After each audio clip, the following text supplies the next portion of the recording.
अगर आपने अभी तक हमारा चैनल सब्सक्राइब नहीं किया तो अभी सब्सक्राइब करें और बेल आइकॉन को क्लिक करके हमारी लेटेस्ट वीडियोस के बारे में अपडेट। अस्सलाम वालेकुम। हमारे चैनल में खुश आमदीद। जहांगीर काशिफ को वर्गलाना शुरू कर देता है कि गौहर ने तुम्हारे लिए मुझे छोड़ा और समीर के लिए तुम्हें छोड़ दिया। उसके लिए सिर्फ पैसा ही सब कुछ है और उसके सामने हम दोनों की कोई औकात नहीं।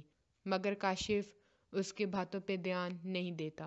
गौहर आहिस्ता आहिस्ता समझ जाती है कि समीर का मसला आखिर क्या है। वो कोशिश करती है कि उसको समीरा के चक्कर से निकाल सके। इसके लिए वो उसकी माँ से मिलना शुरू कर देती है, उसका इलाज करवाती है ताकि समीर अपनी माँ से मिले और वो ठीक हो जाए।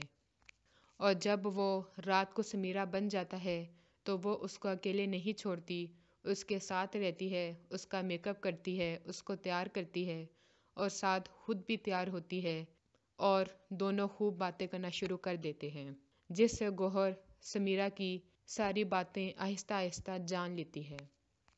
गौहर को जब पता चल जाता है कि उसके भाई ने उसका सौदा किया है और मना कर दिया है कि गौहर से कोई भी नहीं मिलेगा, तो एक दिन समीर उसे इजाज़त दे देता है कि तुम जाके अपने माँ बाप से मिल सकती हो। तो वहाँ पे गौहर अपने भाई को कहती है कि उम्मीद करती हूँ कि अब आपकी सारी ख्वाहिशात पूरी हो गई होंगी। मगर उसका भाई उससे शर्मिंदा होता है। गौहर दिन के वक्त समीर को खूब डांटती है कि तुम खुद ही नहीं चाहते कि तुम इस चक्कर से निकलो, तुम्हें तो मज़ा आता है।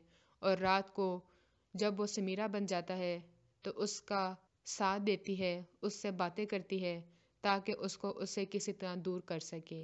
हमारी मज़ीद वीडियो को देखने के लिए हमारे चैनल को सब्सक्राइब करें, बेल आइकन को दबाना ना भूलिएगा। अगली वीडियो तक के लिए अल्लाह हाफ़िज़।